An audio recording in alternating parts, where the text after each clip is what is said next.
नमस्कार, मैं अभय कुमार दुबे देश की बात कार्यक्रम में रोज की तरह 4 PM के सभी दर्शकों का स्वागत करता हूं, अभिवादन करता हूं। आज हम लोग करेंगे राज्यसभा चुनाव के ऊपर चर्चा, जिसकी वजह से सारे देश में राजनीतिक हलकों में सनसनी मची हुई है। ये राज्यसभा चुनाव वैसे तो 56 सीटों के लिए हो रहे हैं और पहले से तय था कि 56 उम्मीदवार ही इसमें चुने जाएंगे।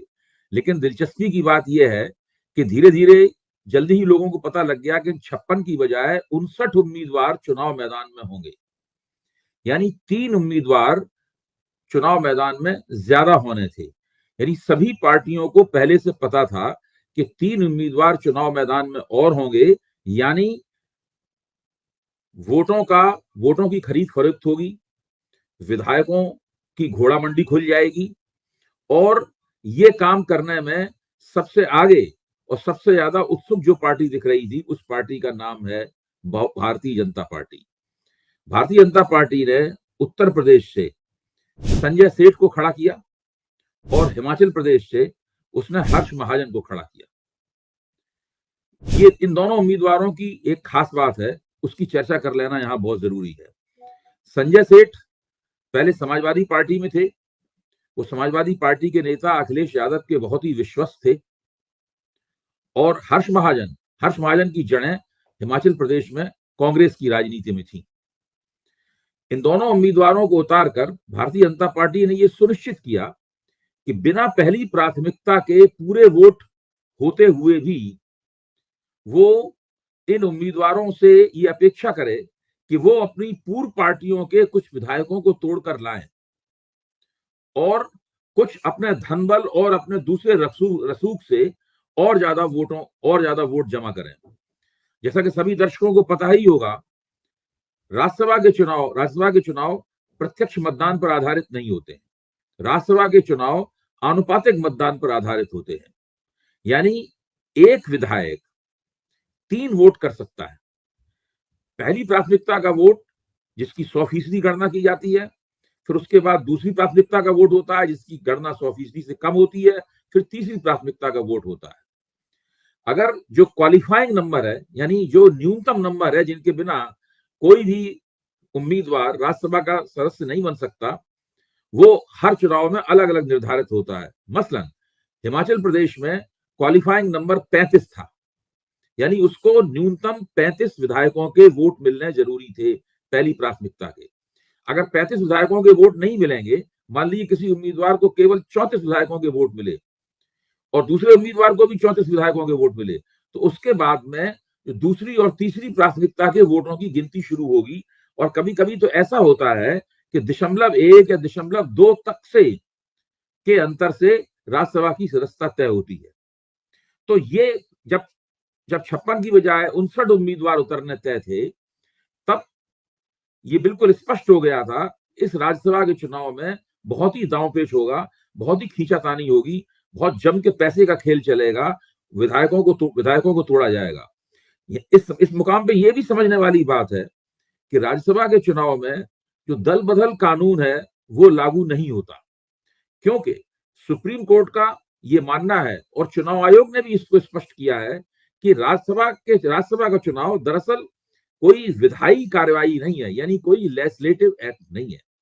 उसके ऊपर व्हिप नहीं लागू होता, यानी कोई पार्टी अपना व्हिप जारी करती है तो उस व्हिप के खिलाफ जाने वाले किसी भी विधायक या सांसद के खिलाफ दल बदल कानून के खिलाफ कार्रवाई हो सकती है।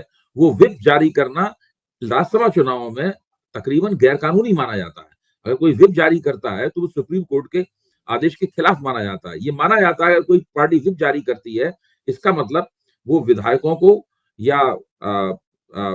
को पूरे मन से अपने स्वतंत्र रूप से अपने राजनीतिक पक्ष का विचार करने से निर्धारित करने से रोक रही है।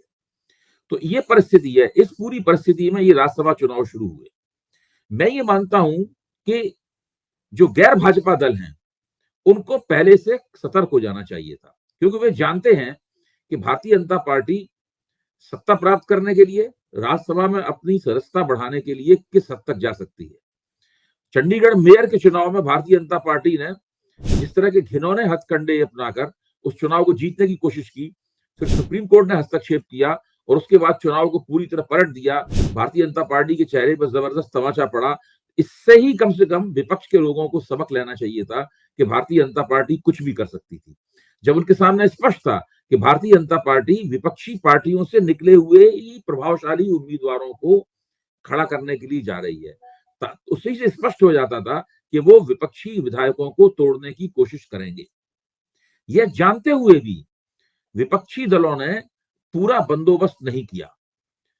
उत्तर प्रदेश में समाजवादी पार्टी ने इसे रोकने के लिए कोई राजनीतिक प्रबंधन नहीं किया, किसी किस्म की कोई रणनीति नहीं बनाई। इसी तरह हिमाचल प्रदेश में कांग्रेस ने, जो कि वहां सत्तारूढ़ दल है, ध्यान कीजिए ये अपने आप में कितनी बड़ी विडंबना है, अभी अभी कांग्रेस ने कुछ दिन पहले ही हिमाचल प्रदेश में चुनाव जीता है और बहुत ही मशहूर जीत हासिल की। उससे कांग्रेस की बड़ी सराहना हुई थी और कांग्रेस के पक्ष में माहौल बना था। सुखविंदर सिंह सुक्खू, जो राज परिवार है कांग्रेस का, उसके दावे को ठुकराकर आलाकमान द्वारा मुख्यमंत्री की कुर्सी पर बैठाए गए। उनसे उम्मीद की जाती थी कि वो एक बेहतर रणनीति बनाएंगे ताकि भारतीय जनता पार्टी द्वारा कांग्रेस के विधायकों को तोड़ने की तमाम हथकंडे हैं, उन हथकंडों को नाकाम किया सके। अब उन्होंने रणनीति बनाई, लेकिन उन्होंने रणनीति क्या बनाई, जरा सोचिए। उन्होंने पार्टी का एक इंटरनल व्हिप जारी किया। इस इंटरनल, वो खुलेआम वैसा कानूनी रूप से तो व्हिप जारी कर नहीं सकते थे क्योंकि कानूनन उसके पर रोक है, तो उन्होंने एक आंतरिक व्हिप जारी किया। और आंतरिक व्हिप जारी करने से उनका मकसद ये था कि हर विधायक जब अपना वोट दे, उस वोट को खोल दे, बता दे, दिखाए उसने किसको वोट दिया। वहां कांग्रेस का जो पोल ऑब्जर्वर बैठा होगा, वो कांग्रेस का पोल ऑब्जर्वर अगर उस देखेगा कि हमें वोट नहीं मिला है, पार्टी को वोट नहीं मिला है, पार्टी के उम्मीदवार को वोट नहीं मिला है, अभिषेक मनु सिंघवी को वोट नहीं मिला, जो विख्यात वकील है, तो वो उनको उस वोट को अवैध करार दिलवा सकता था। भारतीय जनता पार्टी इसको भांप गई। भारतीय जनता पार्टी ने इसके ऊपर एक कानूनी आपत्ति कर दी। तो कुल मिलाकर कांग्रेस का ये जो प्रबंधन करने का तरीका था, ये नाकाम हो गया। अखिलेश यादव ने उत्तर प्रदेश में क्या किया, उन्होंने ये किया कि एक रात मतदान के एक दिन पहले उन्होंने समाजवादी पार्टी के विधायकों को एक रात्रि भोज पर आमंत्रित किया, लेकिन उस रात्रि भोज में 8 विधायक नहीं गए, नहीं पहुंचे, वो लापता रहे। तो इसका मतलब ये है कि उसी वक्त स्पष्ट हो गया था कि ये 8 विधायक पाला बदल के वोट करेंगे। अंततः उनकी संख्या ज्यादा थी, 8 की बजाय 10 विधायकों ने पाला बदल के वोट किया। उसमें 2 विधायकों ने जानबूझकर अपना मतदान है उसको अवैध घोषित करवा दिया। उन्होंने गलत स्याही का इस्तेमाल किया, गलत तरीके से मतदान किया ताकि उनका मतदान अवैध घोषित हो जाए। तो इन तमाम हथकंडों का इस्तेमाल किया गया। भारतीय जनता पार्टी है जो चुनाव लड़ने की मशीन है, जो सत्ता प्राप्त करने के लिए, चुनाव में अपना हाथ ऊपर रखने के लिए किसी भी हद तक जा सकती है, कोई भी हथकंडा अपना सकती है। साम दाम दंड भेद, ये तो बहुत छोटी बात है। इसके अलावा भी कोई अगर हथकंडा होता है तो उस हथकंडे को भी इस्तेमाल कर सकती है। इसलिए रणनीतिक रूप से लगातार सतर्क रहना होगा। भारतीय जनता पार्टी की जो युक्तियां हैं, भारतीय जनता पार्टी की जो दुरभिसंधियां हैं, उसको नाकाम करना होगा। ये एक अपने आप में बहुत अफसोस की बात है कि विपक्ष पिछले 10 साल में हर बार एक या 2 अपवादों को छोड़कर हर बार भारतीय जनता पार्टी के खिलाफ राजनीति के शतरंज के खेल में पराजित होता रहा है। ये केवल मसला यही नहीं है कि भारतीय जनता पार्टी के पास इन्फोर्समेंट डायरेक्टरेट है या सीबीआई है या इनकम टैक्स डिपार्टमेंट है, वो इन संस्थाओं को विपक्ष के नेताओं के पीछे छोड़ देती है और विपक्ष के नेता परेशान होते हैं, वो बचाव की मुद्रा में आने के लिए मजबूर हो जाते हैं। इस चुनाव में तो इन संस्थाओं का भी इस्तेमाल नहीं किया गया। इस चुनाव में तो भारतीय जनता पार्टी ने अपनी रणनीति, अपने इरादे को शुरू से ही जाहिर कर दिया था कि हम आपके खिलाफ इन उम्मीदवारों को खड़ा करेंगे। और ये उम्मीदवार, और ये भी तय था कि लगभग वो इन उम्मीदवारों को कैसे जिताएंगे। अब आप हिमाचल प्रदेश को देखिए। हिमाचल प्रदेश की जो अध्यक्ष हैं, कांग्रेस की जो अध्यक्ष हैं, जो राज परिवार, जो राजघराने की रानी है प्रतिभा जी, उन्होंने अपने वक्तव्य में कहा कि विधायक तो सरकार से पहले ही से नाराज है। इसका मतलब ये है कि कांग्रेस के अंदर भी अभिषेक मनु सिंघवी की उम्मीदवारी को लेकर काफी बेचैनियां थी। जिस वक्त अभिषेक मनु सिंघवी को उम्मीदवार घोषित करने के बारे में आला कमान सोच रहा होगा, तो क्या आला कमान ने इन बेचैनियों को नजरअंदाज किया? क्या आला कमान ने नहीं सोचा कि अभिषेक मनु सिंघवी के खिलाफ कांग्रेस के अंदर भी कोई मोर्चेबंदी हो सकती है? और जैसे ही उनकी उम्मीदवारी घोषित हुई, कांग्रेस के जो एक महत्वपूर्ण नेता हैं आनंद शर्मा की तरफ से ये माहौल बनाया गया कि ये बाहरी उम्मीदवार हिमाचल प्रदेश के ऊपर थोपा जा रहा है। हिमाचल प्रदेश से कांग्रेस के विधायक केवल एक ही उम्मीदवार को चुनवा सकते थे, यानी हिमाचल प्रदेश से कांग्रेस का एक ही राज्यसभा सदस्य बन सकता था। ऐसी स्थिति में जब कहीं से केवल एक ही राज्यसभा सदस्य बन सकता हो, उस वक्त पार्टी आला कमान से ये उम्मीद की जाती है कि वो स्थानीय उम्मीदवार को खड़ा करेगा, ताकि स्थानीय स्तर से जो स्थानीय वोट हैं उन वोटों का, आखिरकार राज्यसभा काउंसिल ऑफ स्टेट है, तो काउंसिल ऑफ स्टेट्स है, तो वहां से राज्य का एक स्थानीय उम्मीदवार राज्यसभा सदस्य बन के जाना चाहिए। अगर एक से ज्यादा राज्यसभा सदस्य चुने जा सकते हैं, तब एक कुछ बाहर के लोग लाए जा सकते हैं, कुछ अंदर के लोग रखे रखते हैं, और फिर दोनों का सामंजस्य होता है और उस आधार पर वहां के विधायकों का पूरा समर्थन हासिल होता है। लेकिन आला कमान ने इस जो नाजुक पहलू था इस पूरे मसले का, उस नाजुक पहलू पर ध्यान नहीं दिया। अभिषेक मनु सिंघवी को बिना स्थानीय इकाई की को विश्वास में लिए हुए, स्थानीय इकाई के जो पहले से स्थापित नेता हैं, जो पहले से उनके बारे में पता था कि कौन कौन नेता असंतुष्ट हो सकता है, उनको ध्यान में लिए बिना आला कमान ने एक बाहरी उम्मीदवार को वहां भेजा। और इस वक्त जब मैं आपसे बातचीत कर रहा हूं, उस बाहरी उम्मीदवार का राज्यसभा सदस्य के रूप में भविष्य संदिग्ध है। पता नहीं कि वो जीतेगा या हारेगा। अगर आप देखिए ना, भारतीय जनता पार्टी के पास केवल 25 वोट थे, कांग्रेस के पास 40 वोट थे।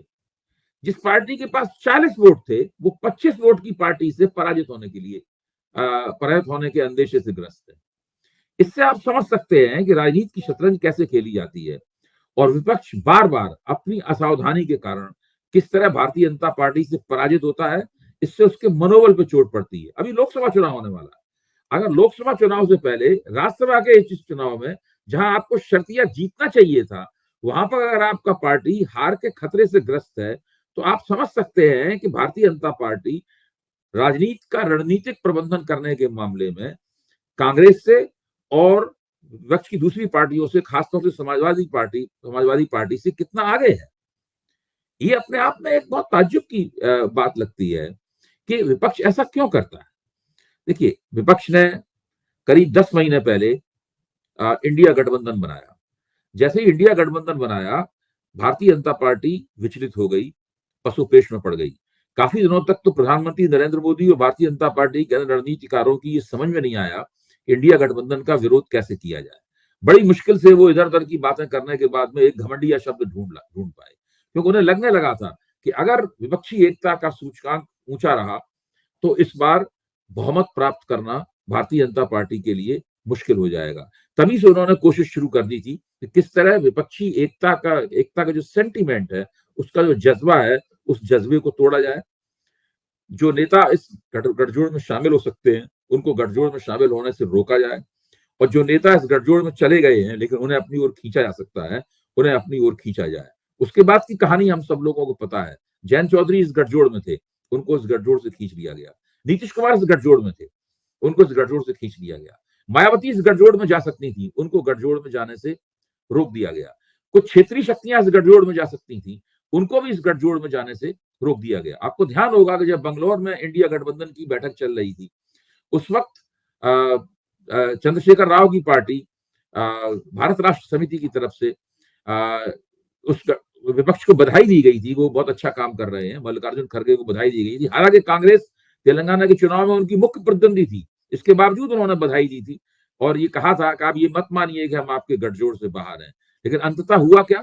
अंततः हुआ ये कि वो लोग तो वहां चुनाव हार गए, और इंडिया गठबंधन में उनको लाने की बजाय, भारत राष्ट्र समिति को लाने की बजाय, भारतीय जनता पार्टी ने उसे फुसलाकर अपने पक्ष में कर लिया। इस वक्त भारतीय जनता पार्टी की तीन क्षेत्रीय शक्तियों के साथ में एक भारतीय जनता पार्टी का तीन क्षेत्रीय शक्तियों के साथ में एक खुफिया तालमेल बना हुआ है। वो बीजू जनता दल के साथ में एक खुफिया गठजोड़ उसने बना रखा है। इसी तरीके से आंध्र प्रदेश में उसने तेलुगु देशम और सत्तारूढ़ दल यानी वाईएसआर कांग्रेस के जगनमोहन रेड्डी के दोनों के साथ में खुफिया गठजोड़ कर लिया है, और तेलंगाना में चंद्रशेखर राव की भारत राष्ट्र समिति के साथ भी खुफिया गठजोड़ कर लिया है कि अगर कभी ऐसी दिक्कत आती है, ऐसा संकट आता है कि भाजपा को बहुमत के लायक सीटें न मिले, तब फिर इन क्षेत्रीय शक्तियों के सांसदों के जरिए वो एक गठजोड़ सरकार बना सके। तो ये इस तरह की भाजपा ने एक संकटकालीन पेशबंदी, एक क्राइसिस मैनेजमेंट, एडवांस में किया आने वाला क्राइसिस मैनेजमेंट करके रखा है। आप सोचिए, ये पार्टी कितनी दूर तक सोचती है। और विपक्ष की हालत ये है कि विपक्ष के सामने स्पष्ट है कि भारतीय जनता पार्टी कौन-कौन से उम्मीदवार खड़े कर रही है। उसके सामने ये भी स्पष्ट है कि वो उम्मीदवार किस तरीके से उनकी पार्टी तोड़ेंगे। ये भी उन्हें पता है कि हमारी पार्टी के असंतुष्ट तत्व कौन से हैं। जैसे कि मान लीजिए हिमाचल प्रदेश में राजेंद्र सिंह राणा थे। ये वही उम्मीदवार हैं जिन्होंने एक ज़माने में प्रेम कुमार धूमल को चुनाव में हराया था। निर्दलीय चुनाव में लड़के हरा दिया था और वो तब उससे भारतीय जनता पार्टी की काफ़ी भारतीय जनता पार्टी को काफ़ी अपमान झेलना पड़ा था उस पराजय के कारण। जब क्यों प्रेम कुमार धूमल मुख्यमंत्री पद के उम्मीदवार थे। राजेंद्र सिंह राणा नाराज़ बैठे हुए थे क्योंकि उनको मंत्री नहीं बनाया गया। तो इस तरह के कौन-कौन असंतुष्ट तत्व सबको पता था। इसके बावजूद आप देखिए उनकी तरफ ध्यान नहीं दिया गया, उनके साथ बातचीत नहीं की गई और पूरे जो स्थानीय इकाई थी हिमाचल प्रदेश की, उस स्थानीय इकाई और उसके विभिन्न तत्वों के संतुलन को ध्यान में नहीं रखा गया और उसको विश्वास में नहीं लिया गया। नतीजा ये निकला कि आज विपक्षी पार्टियां एक ऐसे संकट की शिकार हैं जो मेरी निगाह में मुख्य तौर पर एक रणनीतिक संकट है। भाई, जब आप सत्ता में होते हैं तब भी आप अपने उम्मीदवार को आसानी से नहीं जिता पाते। जब आप विपक्ष में होते हैं यानी समाजवादी पार्टी, तब भी आप अपने उम्मीदवार को आसानी से नहीं जिता पाते। तो विपक्ष से हमारी उम्मीद है कि अगर वो लोकतंत्र की सेवा करना चाहता है तो केवल आदर्श विचारधारा और नैतिकता की ही बात न करे, बल्कि अपना रणनीतिक प्रबंधन भी अच्छी तरीके से करे, दूरंदेशी से काम ले। भारतीय जनता पार्टी साम दाम दंडभेद का इस्तेमाल करती है, ये अधिकार विपक्ष को भी है। राजनीति की लड़ाई में, सत्ता की लड़ाई में साम दाम दंडभेद का इस्तेमाल करना कोई बुरी बात नहीं है, वो करना पड़ता है। जो लोग ऐसा नहीं करते वो राजनीति के मैदान में पत्थर से मारे जाते हैं। राज्यसभा का चुनाव एक चेतावनी है और विपक्ष को चाहिए इस चेतावनी को ध्यान से सुने। ये चेतावनी जोर जोर से उसके कान में एक घंटा बजा रही है, एक ऐसा घंटा कि अगर आप समय रहते नहीं चेते तो लोकसभा के चुनाव में भी आपको बहुत नुकसान होने वाला है और उसके बाद अगले 5 साल तक जो राजनीति होगी उसमें भी आप बार-बार भारतीय जनता पार्टी से पराजित होंगे और हाशिए पे सिमट जाने के लिए अभिशप्त होंगे। नतीजा क्या निकलेगा कि लोकतंत्र जैसा आज असंतुलित है, उसी तब और भी ज्यादा असंतुलित होगा और जो सत्तारूढ़ दल है उसको उस असंतुलन का लाभ उठाकर लोकतांत्रिक मान्यताओं को ठुकराते हुए एक निरंकुश किस्म के शासन की तरफ बढ़ जाने का मौका मिलेगा। विपक्ष को चाहिए कि वो सत्तारूढ़ दल को इस प्रकार का मौका न दे। धन्यवाद।